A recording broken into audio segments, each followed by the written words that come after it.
Ladies and gentlemen, welcome to the next episode of Vinyl Stallions!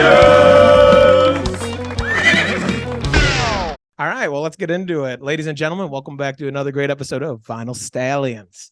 We are chilling here at the Happy Dog in Cleveland, Ohio, but not just the Happy Dog, the Underdog, which is the bar located below the Happy Dog that you may know of, may not. Either way, come check this out. It's pretty cool down here. We have some great pinball machines, and I know there's been some shows happening down here. But we are joined today by Mr. Adam Spektor, who is the booking manager here at Happy Dog and plays in numerous projects around Cleveland. Adam, welcome to Vinyl Stallions. Thank you for having me. Hello, everybody out there. Nice to be here. I mean, I'm here frequently enough, but it's always nice to be back. Yeah, you told me as I arrived, you said you basically feel like you live here. Yeah. I mean, it's over a long period of time. And I mean, there are millions of worse places to spend a decade of one's life. There are. And so for any listener out there who does not know about the Happy Dog, it is the only rock and roll hot dog bar here in Cleveland, Ohio. It features music. It features anything under the sun, from trivia to polka night to I don't know, classical revolution. We do like civic talks. We've done poetry nights. We've done comedy. We've done most things out there. Definitely that bars generally can do. Yeah, and you guys have two locations now.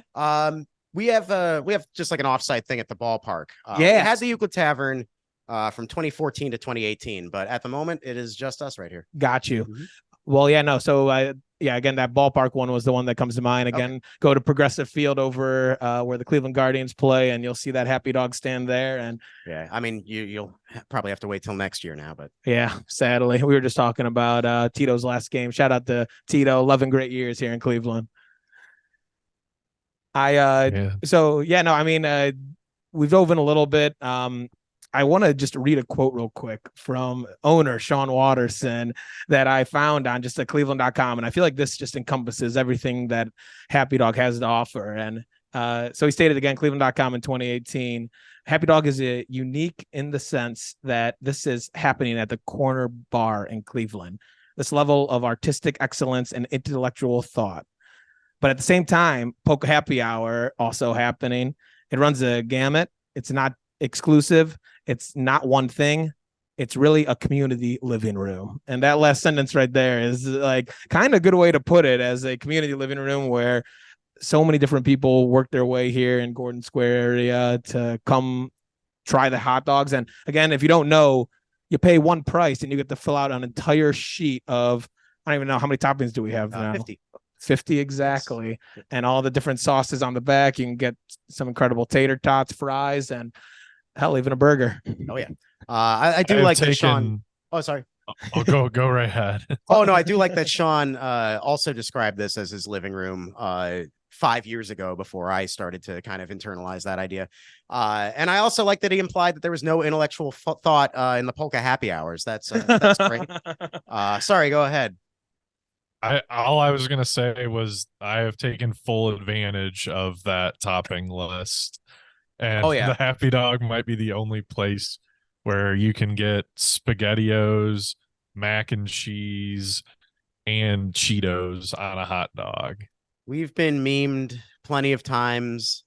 Some tweet went viral about, Cleveland's the only, you get Chicago style, you get New York's, Coney Island, but Cleveland, Ohio, you get Fruit Loops and on a hot dog. And I think Boys Who Can Cook posted some, one of our more nightmarish concoctions lately. I don't know. It was probably one that I ordered. Thank you. Chef was like, hold on before that gets out to the floor. Let me get a picture of this. Thanks for the meme. It can get a little sloppy here. Let's just keep it at that. Yes. And no, so Spruce Studios, where we usually record Vinyl Stallions, is actually right around the corner from here. And I plan my nights. You guys stop serving food around here on the weekends around 1 a.m., 1:30. Weekends around 1:32. I like to plan. I like to not, show up, be the last minute guy. But let's just say I've planned many nights to Uber back here around 1 a.m. and make sure I'm getting that happy dog. So. Respect. No, it's a man after my own night planning. No, it's an incredible place. Again, definitely come check this out. But yeah, hopefully not the last interview you conduct down here too. Absolutely not. Yeah. No, a big thing I was explaining to Adam and everyone else involved is that I want to really start building the community here in Cleveland, Ohio, as well as where Club is at in Toledo, Ohio, and being able to feature different restaurants, businesses, places that put on music, places that are selling music, and vinyl stores. So thank you for welcoming us and making this honestly one of our first locations that we filmed outside. Thanks to the Rosies for dropping and giving me the opportunity to do this, because otherwise I probably wouldn't be sitting here. Sometimes I'm not sure why I am, but you would have wanted me. So you would have found your way here. Let's just say that, Adam. But yes, the Rosies will be getting them on here soon. But so Adam, how'd you find your way to booking the calendar here at Happy Dog? Booking. I mean, anybody who books and doesn't play, and there are a lot of people I know out there who do that. That has always kind of impressed me. And I guess I suppose I started in that realm working. I went to Case Western, worked at WREW, the radio station there. That's what really roped me into the Cleveland music scene in the first place. And I got involved in planning out the Studio Rama festivals that used to happen there. Sadly, don't anymore. But from there, I started playing out more. And the more that I played out, the more people I met, the easier it became to link people together. And then once I started touring, it became just a natural thing because I was always so impressed and appreciative of just people who put together things for us on the road, put us up, hosted great shows, hosted just great nights in general. And, and when you're out there on the road, you want to be able to do the same thing for your friends when they come back here. So the more I kept doing that, the more I kind of asserted myself here as the place where I would want to host them.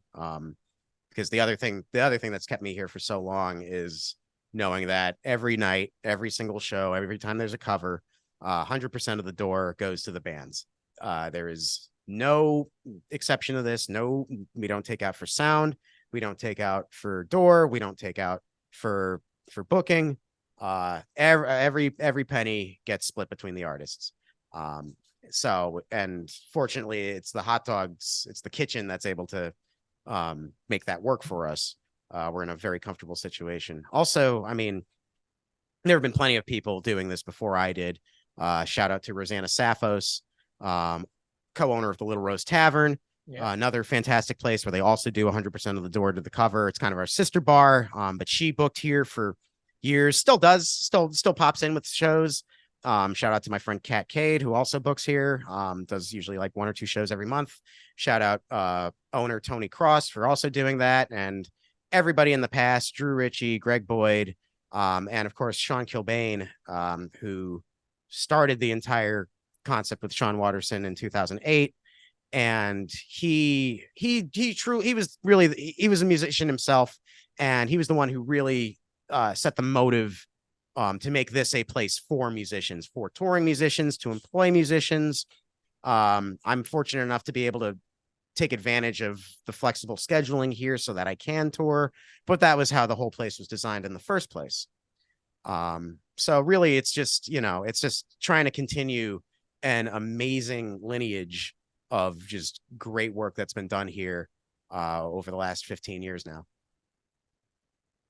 You think that giving 100% of the door to the artists helps you, I guess, like secure some artists that otherwise maybe you wouldn't have been able to? Like, do you think it gives you a competitive advantage against like some of the other music venues, if you will? Certainly. But at the same time, you don't want to think of it as a competition too much, because it's you really want to try to develop it as a community. And very lucky to have people at other venues. Shout out Richard Rodriguez, Leah Masari. They also book at the Little Rose. They do generator shows, and they run Prototype Collective.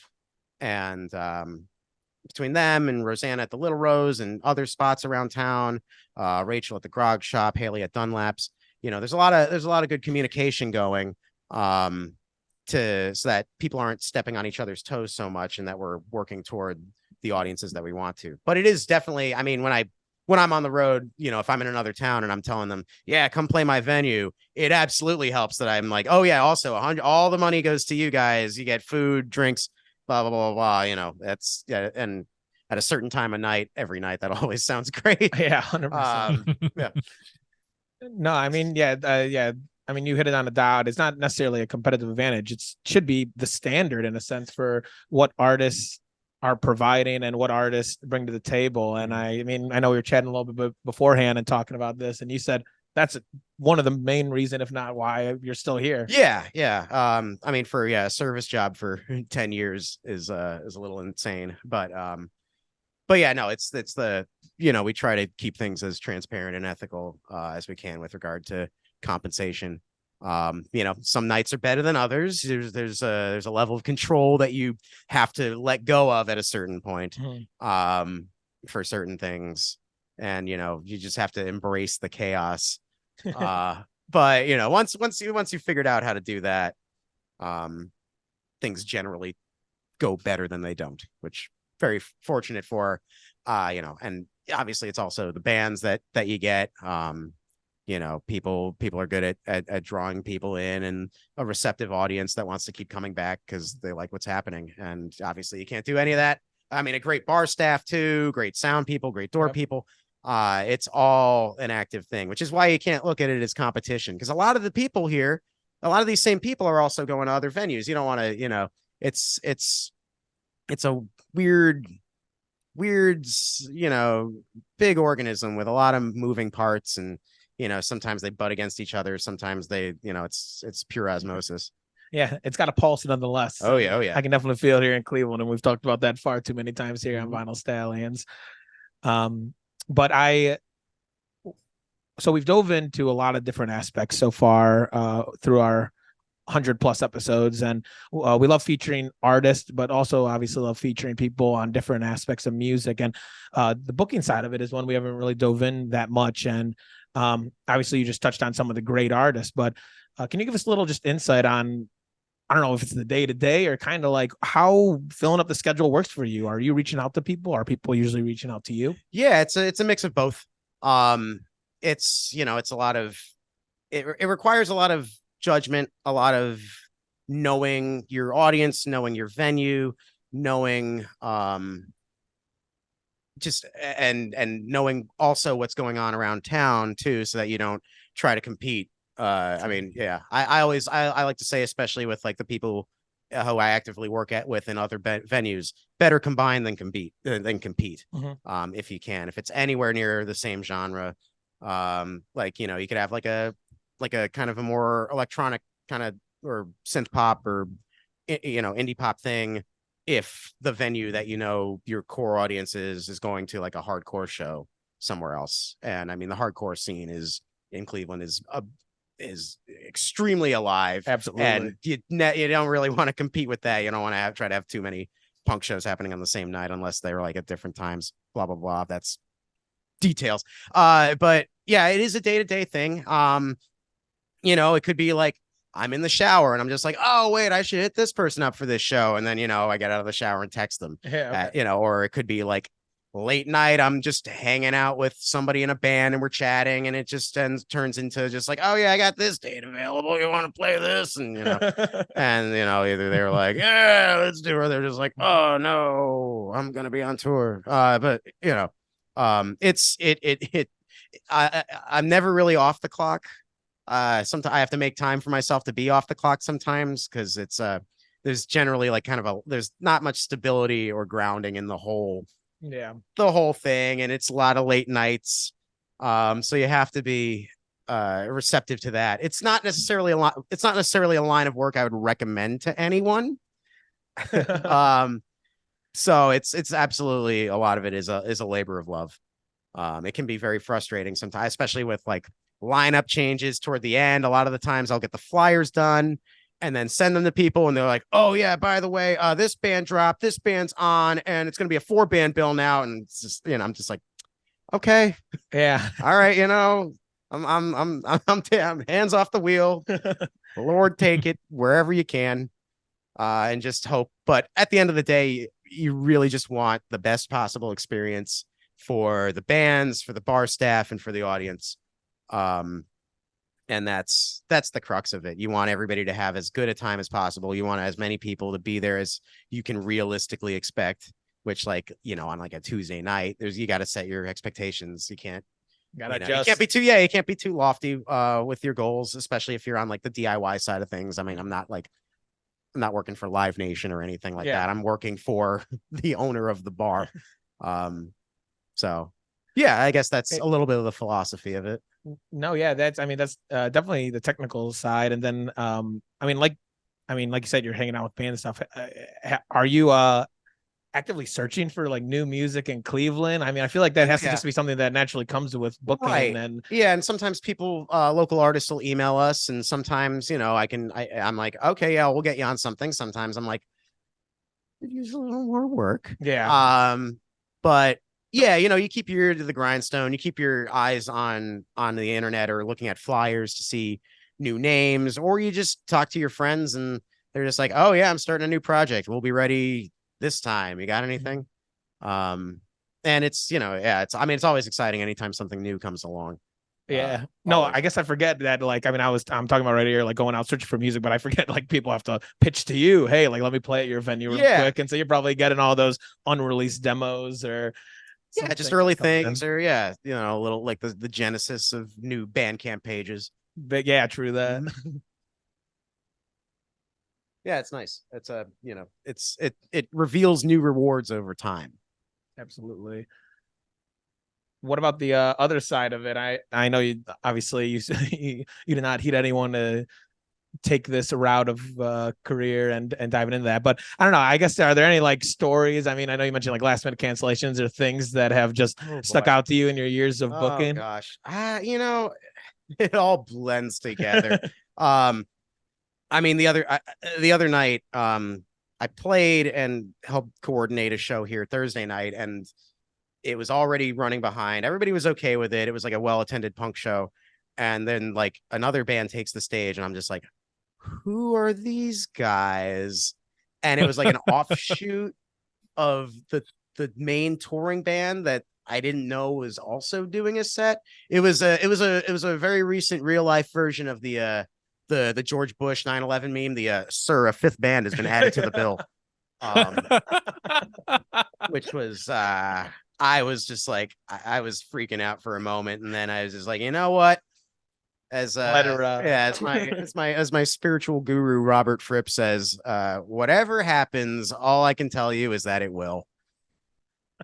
So that is great. Yeah. I mean, yeah, you experience everything. You experience, broken gear and stuff like that. Like, there have been bands who have been banned, and then years later I'll unban them, and they'll generally be pretty good about it. But like, what do you have to do to get banned? I mean, that was about to be my question. Shout out Swirly and the Friar, which featured our friend who grabbed his amp earlier, Mr. Joseph Pepperoni of Kill the Hippies and TV Drugs. But that band used to get routinely get naked. They got banned from every venue in town. Holy shit. And when I had them promise me that they would keep their clothes on, I rebooked them here under the name Lance Armbong. And they were good. They were good boys that night. I mean, another band. I'm not going to name names at this point, but another band broke a table. I had to get them unbanned. That guy has since played here multiple times in other groups. Another band brought a fog machine in and set it on high blast, and we had the fire department show up. They got banned, but they got unbanned eventually because a few of them started working here. It's just it's a circus. It's like being a more ethical P.T. Barnum. Holy shit. That is nuts. All right, so listeners, don't do any of that shit in the Happy Dog. You hear that? Please don't. Yeah, I got annoyed recently with a band that broke up this intentionally. It was just like sorry, Clap. We're gonna make Casino earn his keep. The fog machine took over. Real bar Wi-Fi hours. Hell yeah. Well, I don't know. Yeah, I don't know where we stopped, but I did. Oh yeah, I was just talking shit on people destroying gear. Well, See, I only do that at the venues that don't feed you. You know, that's I'm just like, give me my money, 100%. No. Well, so then I do have a question, and I guess this is for people on the other side of artists.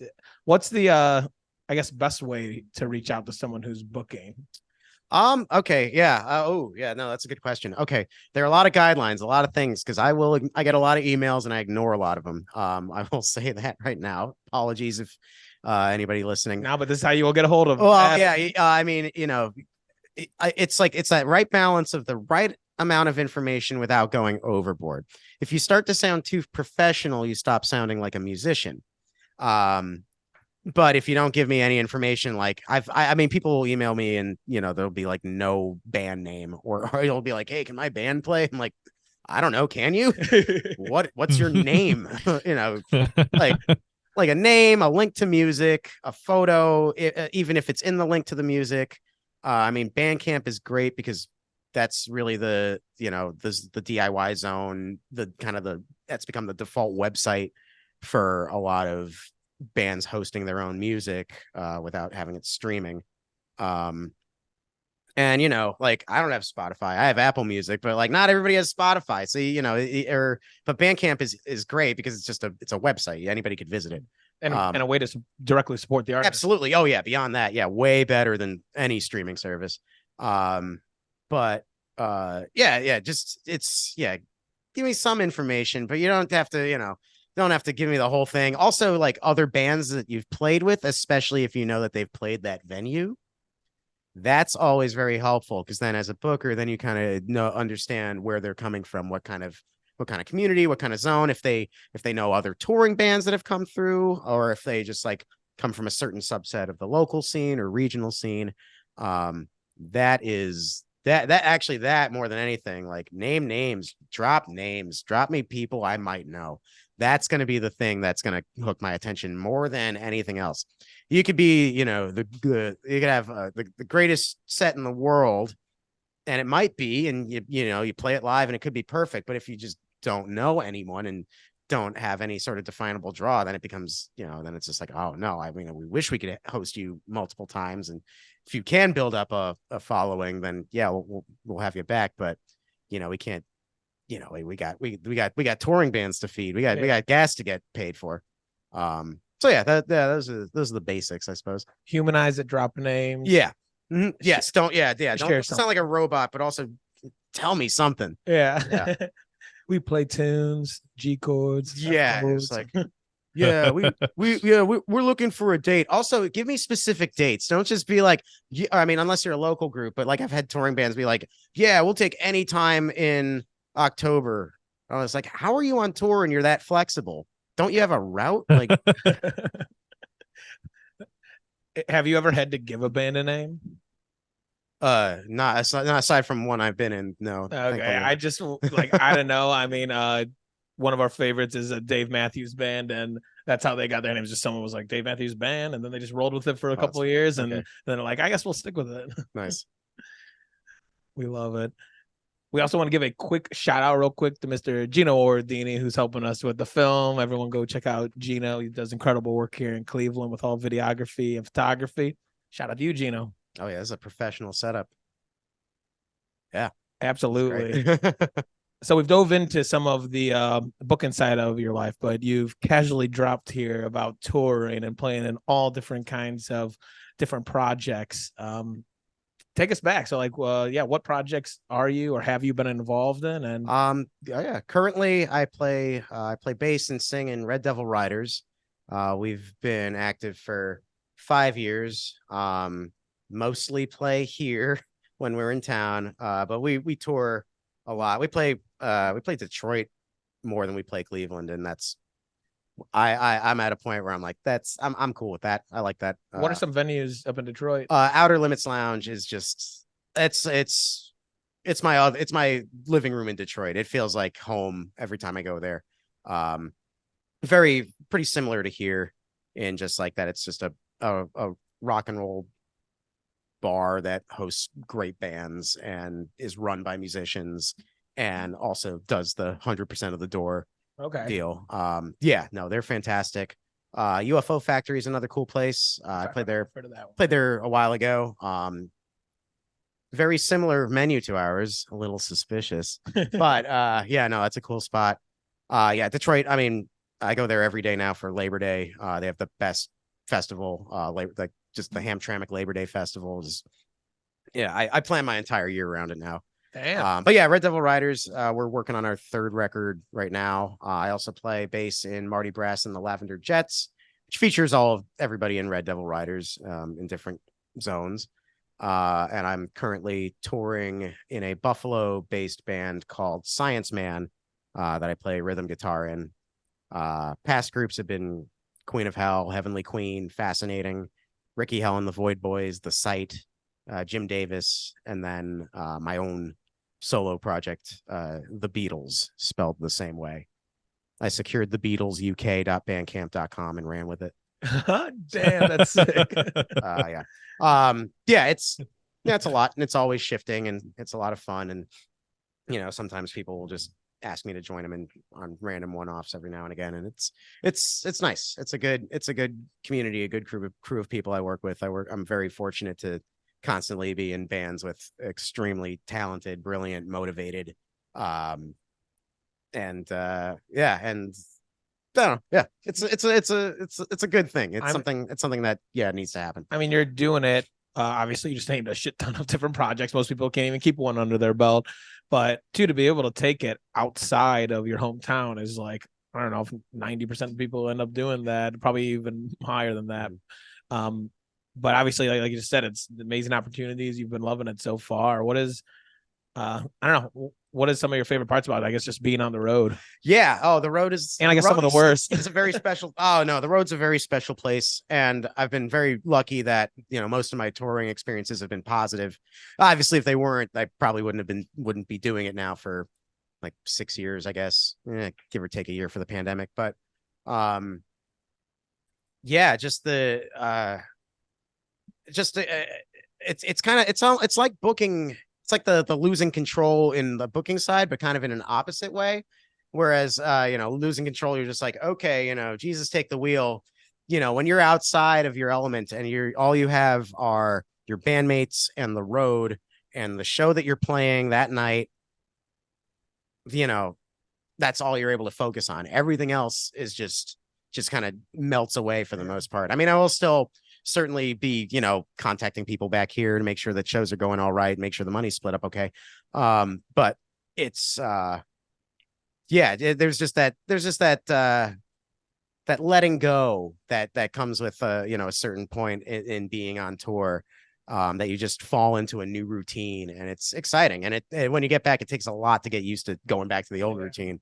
It's a real challenge. I know a lot of people go through that, but yeah, just being able to explore other cities, places I've never been to before, places I thought I would never go to, places that I am always happy to return to.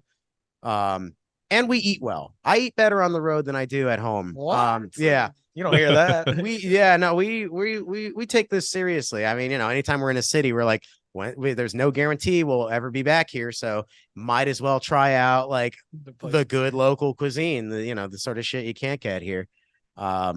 Nice. Yeah, way to do it, man. Like, make it a whole thing. And I'm sure as well, just, I don't know, you obviously love the support and stuff of people in the Cleveland or just anywhere you're at with local music, but I'm sure the reaction of just someone you have no idea who they are reacting to your music is just like, I don't know. Oh yeah, even out of body at some points. You're just like, damn, they're getting down with my shit. Oh yeah, it's nice. I mean, yeah, one of the nice opportunities of being in Science Man is that there's quite a bit of moshing that happens, which is that's always great. You're just up there just watching all these swarms of people moving around, just kind of like, okay, yeah, let's keep it. Let's not stop this.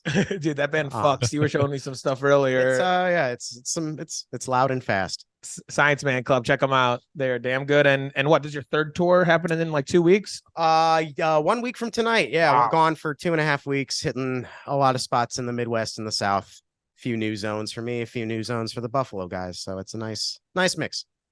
Yeah, you mentioned a bunch of different cities and you said places you didn't think you would go, is there one particular place that just stands out that you're like? I mean, Detroit is a beautiful place. I mean, it's nothing exotic or far from here, but it's just the community there is incredible. They have an extremely fertile rock and roll, punk, garage, psych scene, and everybody seems to kind of blend together. There's not a lot of separation between genres when it comes to like a lot of the bands out there, and that's nice. Well, yeah, we're gonna need some rec from you because clubs are right over there in the Toledo area. He's got to work his way up. Oh yeah. Most of the shows I go to are in like Detroit area. Okay, nice. Just because I mean, Toledo has a music scene, but like it's kind of an extension of the Detroit music scene in a way. Yeah, I don't know too much going on in Toledo at the moment, to be completely honest. And it's, that's also part of the thrill of booking. You fill in these gaps of knowledge every now and again, sometimes when you least expect it. Yeah, there's a kick-ass band called the Ice Cream Militia. Okay. Which is like a 9-10 piece band with like, they have tuba, horns, and everything. Mm-hmm. And they're actually performing at our second annual soiree, the Stallions charity event over at the Beachland Ballroom and Tavern on January 27th, 2024. And they played at the first one, and man, were they requested back by a whole bunch of people. So shout out to Tanner and the boys at the Ice Cream Militia for coming on back. That's cool. Yeah. I mean, overall, I guess, are there any bands in the local area that just catch your ear? Any of the homies play? I love. And this is the part for me, like we talked about. I like learn and I like diving into some stuff. Yeah, I mean, oh boy, there are a lot. I mean, it's hard to pick and choose. Like, I mean, I don't know. Woodstock '99. I was fortunate enough to get a sneak preview of their upcoming record, and it is psychotic. It is one of the trippiest punk records I've ever heard. Okay. I'm very excited to be able to hear that again. Yeah, they're great. Show Pink, they played here last night. They're amazing. Like very excited for their record to come out.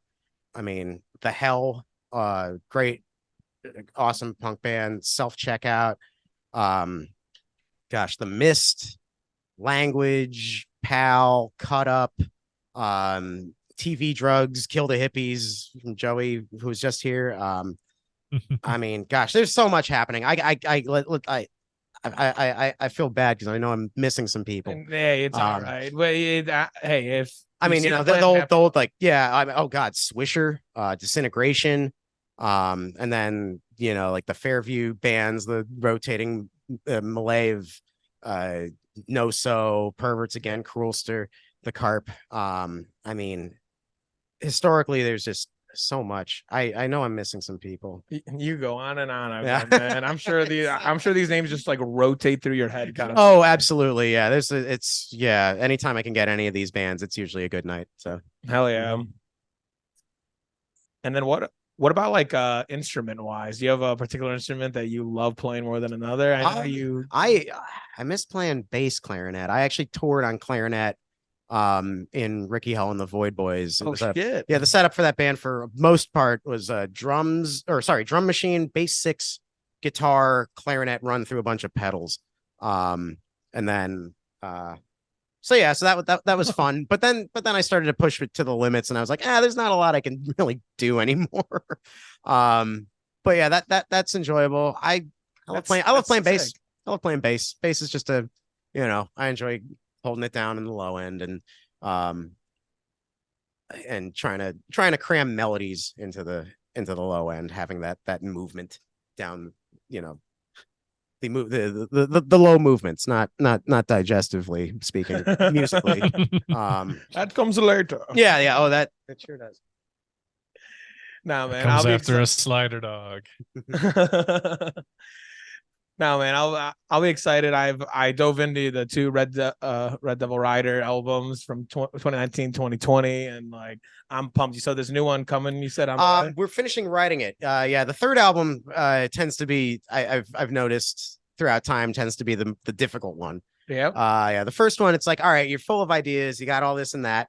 The second one, you're like, okay, you have some leftover ideas, and you're still, if you can keep that momentum going and not hit the sophomore slump, then you're good. But then the third one, it's like, all right, hold on, you might need to reinvent the wheel in a few ways. And but I think we have a good enough new direction that I'm excited to see how this one shapes up. Hopefully we're going to record it November, December sometime. Okay. And are there any like recording studios or people you work with to mix and master in the area? I mean, we've done most of the stuff that we do is, it's similar to the Happy Dog. It's a completely DIY love it kind of approach. The second Red Devil Ryders record we did entirely at home. And then shout out to Paul Macarone, who has a house in the West Side, and he used to record pretty much every single punk band in Cleveland from 2005 to to 20, basically the pandemic. And he had this blown out old board, was just covered in cigarette ash. It sounded so fried, but it made the guitar tones were amazing. It gave the vocals like that perfect level of distortion every time it was there. And so I was very fortunate enough to have recorded a good amount of material with him back in those days. And a lot of other bands in Cleveland from that era. Machine Go Boom, who are reuniting, and shout out them. They're great. Perfect Pals, another great band. I'm just gonna keep them going as soon as I can think of them. Let them rip. Like I said, I go back listen. I'm like, yeah, this will be my next walk. Yeah, there's a lot. It's nice. It's overwhelming. But yeah, I think we're gonna be going to our friend Jared Phillips. He played in Times New Viking and also in Counterintuits and a few other bands for this next record. He just recorded the Show Pink album, and it sounds great. So nice. I think we're gonna work with him on this one. Kick ass, man. Yeah.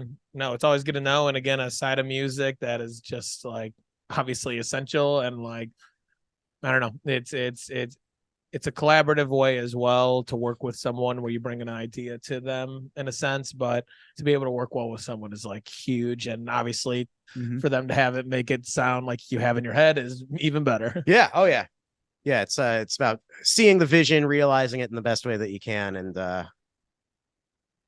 it's out there. If people like it, they like it. If people ignore it, then maybe someday they won't. For sure. Yeah. Awesome.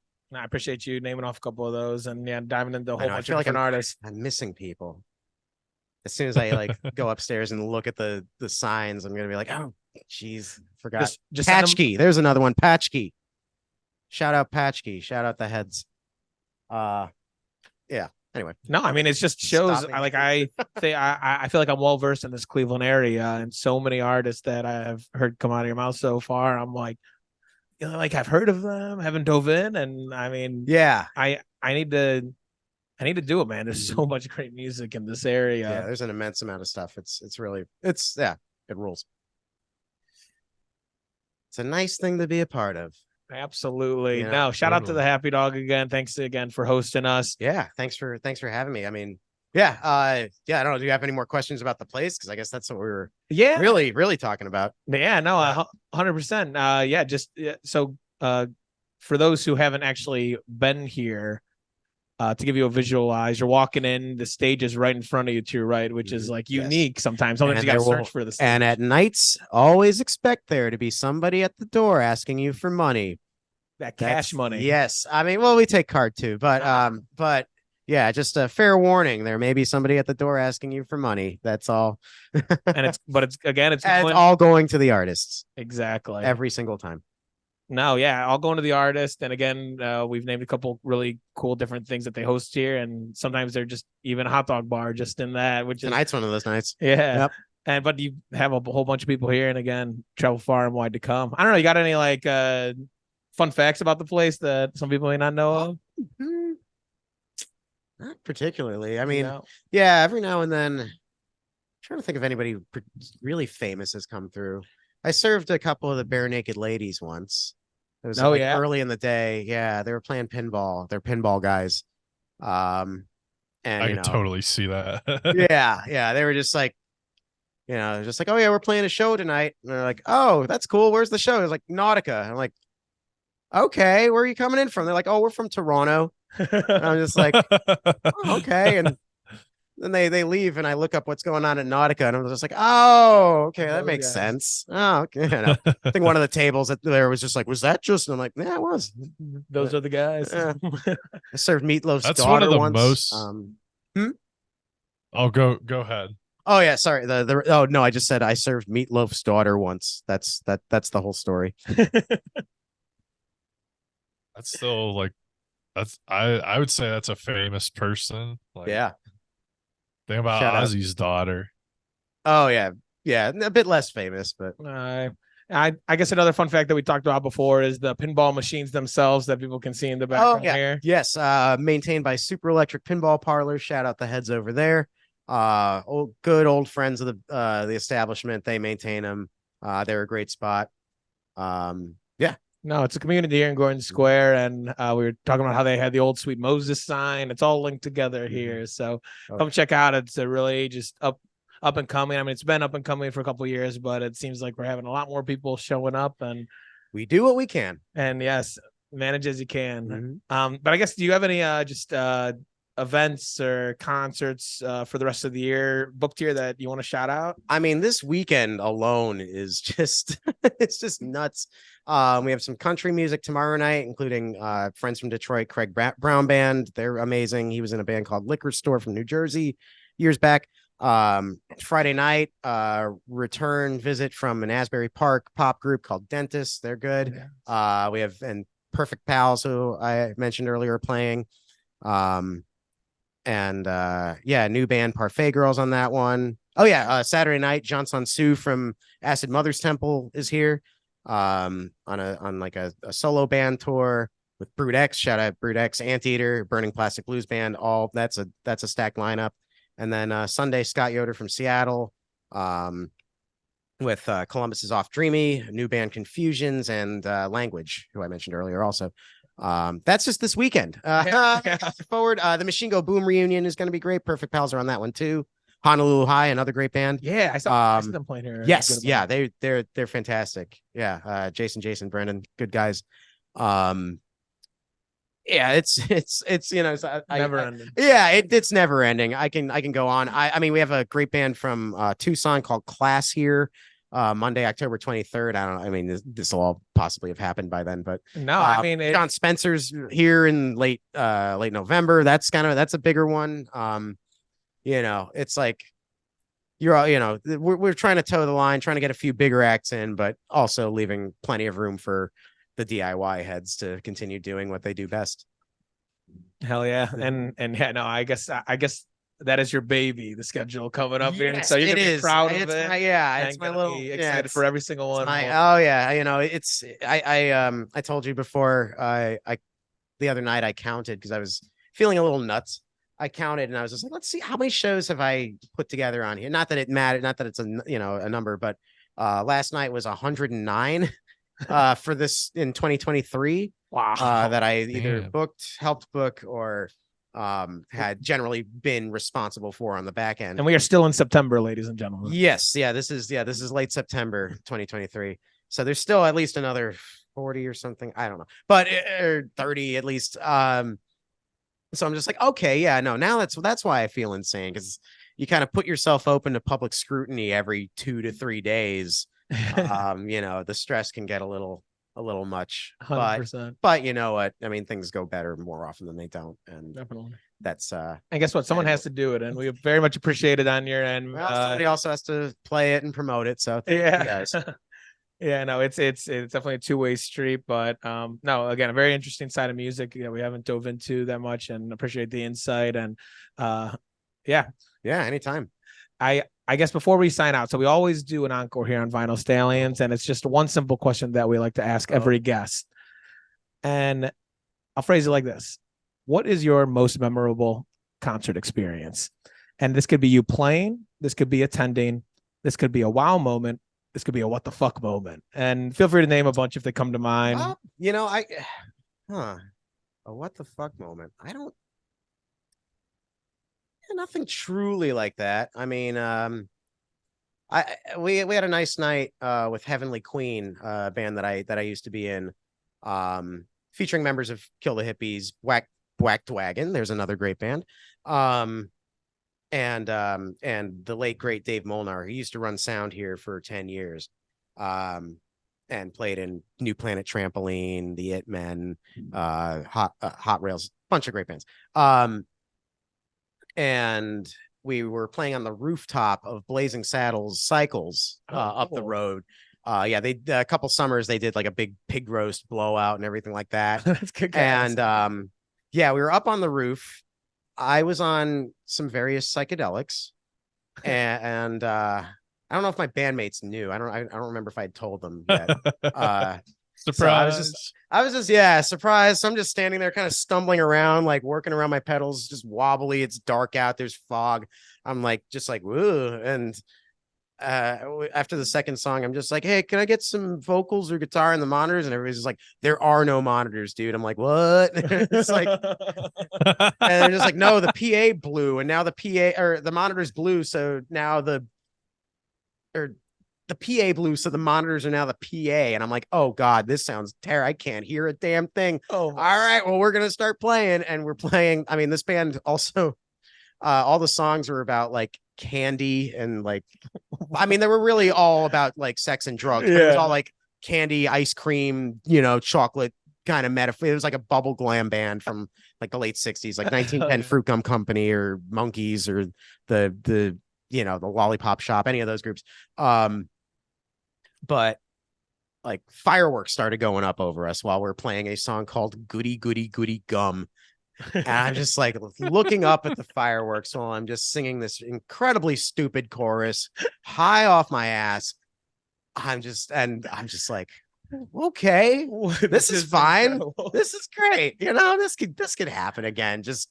And it happened multiple times during the set. It was just it was a very special moment with some incredible musicians. And that's a cool place to play a show. And the rooftop of the local bike store. It was an unusually wholesome moment given the extenuating circumstances. No, that is definitely a memorable concert experience. Yeah.